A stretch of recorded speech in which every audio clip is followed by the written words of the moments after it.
പ്രശ്നോത്തര രത്നമാലികയിൽ 12ാമത്തെ ശ്ലോകമാണ് നമ്മൾ ശ്രദ്ധിക്കുന്നത്. അതിലന്തർഭവിച്ച 31ാമത്തെ ചോദ്യവും ഉത്തരവും നമ്മൾ ശ്രദ്ധിച്ചു. കഹ നരകഹ, നരകം എന്താണ്?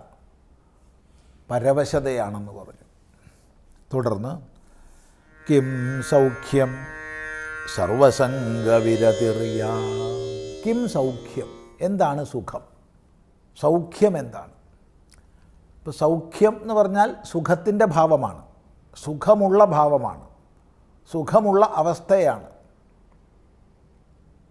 എന്താണ് സൗഖ്യം? സാമാന്യമായിട്ട് അനുകൂലമാണെന്ന അറിവിന് വിഷയമാകുന്നതാണ് സുഖം. ഇത് അനുകൂലമാണ് എന്ന അറിവ് നമുക്ക് ഏതെങ്കിലും ഒന്നിനെക്കുറിച്ചുണ്ടാകുമ്പോൾ അത് സുഖകരമാണ്. ആ സുഖത്തിൻ്റെ ഭാവമാണ് സൗഖ്യം. ഇവിടെ പറയുകയാണ് സർവസംഗവിരതിഹി,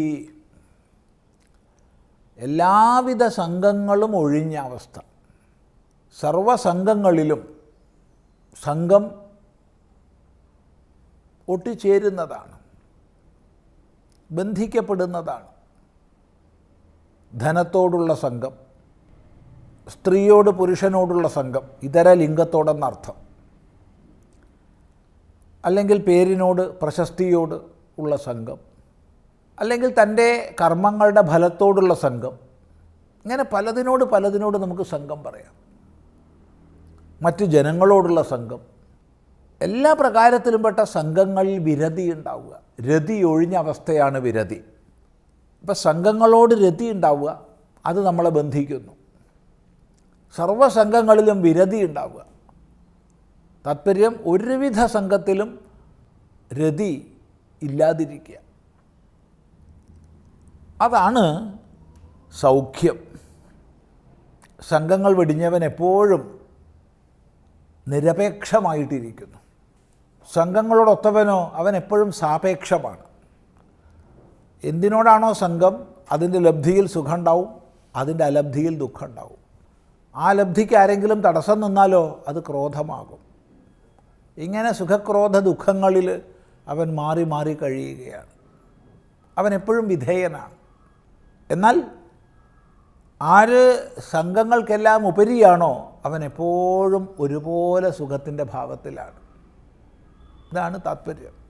കിം സത്യം ഭൂതഹിതം, കിം സത്യം, സത്യം എന്താണ്? ഇപ്പോൾ സത്യം എന്താണെന്നുള്ളതിന് പാരമാർത്ഥികമായ തലത്തിൽ അർത്ഥം പറഞ്ഞാൽ ഉള്ളതെന്തോ ഉണ്മയെന്തോ അതാണ് സത്യമെന്ന് പറയേണ്ടി വരും. 3 കാലങ്ങളിലും നിലനിൽക്കുന്നതെന്തോ അത് സത്യമെന്ന് പറയേണ്ടി വരും. ത്രിഷ്വപി കാലേഷു ബാധാതീതം, 3 കാലങ്ങളിലും ബാധാരഹിതമായി നിൽക്കുന്നതാണ് സത്യം. അല്ലെങ്കിൽ എല്ലാ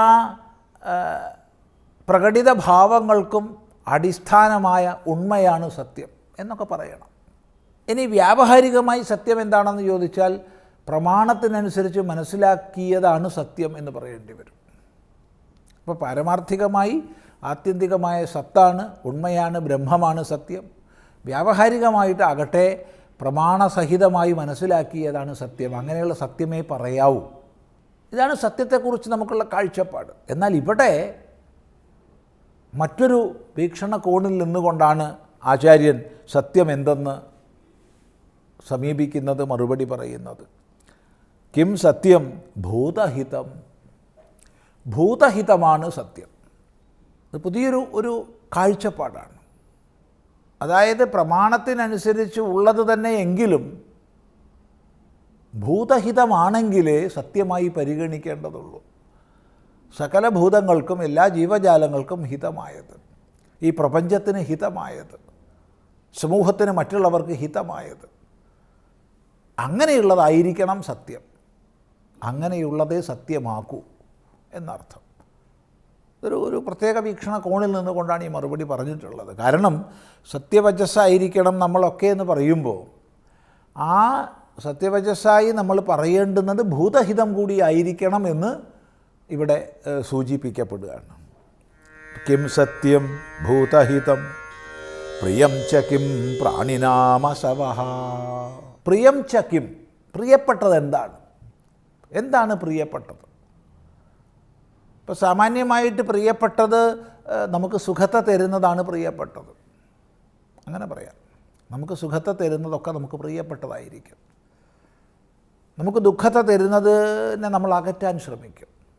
അതാണ് സാമാന്യമായിട്ട്. എന്നാൽ ഇവിടെ ആചാര്യൻ പറയുകയാണ് പ്രാണിനാമസവഹ, പ്രാണികളുടെ അസുക്കളാണ്. അസവഹ, അസുക്കൾ.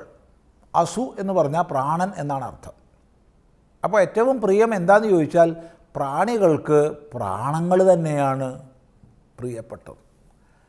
അവിടെ പ്രാണങ്ങളെന്ന് പറയുമ്പോൾ പ്രാണൻ, അപാനൻ, സമാനൻ, ഉദാനൻ, വ്യാനൻ, അതുപോലെ മറ്റ് ഉപപ്രാണങ്ങൾ എന്നുള്ള അർത്ഥമല്ല എടുക്കേണ്ടത്. മറിച്ച് ഈ പ്രാണങ്ങളാൽ സ്പന്ദിക്കപ്പെടുന്ന സകല കരണങ്ങളെയും അർത്ഥമാക്കണം. പ്രാണനാൽ സ്പന്ദിതമാകുമ്പോഴാണ് നേത്രേന്ദ്രിയം പ്രവർത്തിക്കാൻ ശക്തിയുള്ളതാകുന്നത്. നേത്രേന്ദ്രിയമുണ്ട്, പക്ഷേ പ്രാണൻ പ്രവർത്തിപ്പിക്കുന്നില്ലെങ്കിൽ കണ്ണ് കാണാൻ നമുക്ക് പറ്റില്ല, ചെവി കേൾക്കാൻ നമുക്ക് പറ്റില്ല, മൂക്ക് കൊണ്ട് മണക്കാൻ പറ്റില്ല. ഘ്രാണേന്ദ്രിയമുണ്ട് ഉള്ളിൽ, പക്ഷേ അത് പ്രകടമാകണമെങ്കിൽ മൂക്ക് പ്രവർത്തിക്കണം. മൂക്ക് പ്രവർത്തിക്കണമെങ്കിലോ പ്രാണൻ അതിനെ ഉദ്ദീപിപ്പിക്കണം. അപ്പോൾ അങ്ങനെ നോക്കുമ്പോൾ നമ്മുടെ എല്ലാ കരണങ്ങളെയും ഇന്ദ്രിയങ്ങളെയും ഒക്കെ പ്രാണശബ്ദം കൊണ്ട് പറയാം. അവനവൻ്റെ പ്രാണങ്ങളാണ് നമുക്ക് ഏറ്റവും പ്രിയപ്പെട്ടത്. നമ്മുടെ ഉപാധികൾ, ഈ ശരീരം, അതും പ്രാണൻ തന്നെ. പ്രാണനാലാണല്ലോ ശരീരം സ്പന്ദിതമാകുന്നത്. അതുപോലെ കരണങ്ങൾ.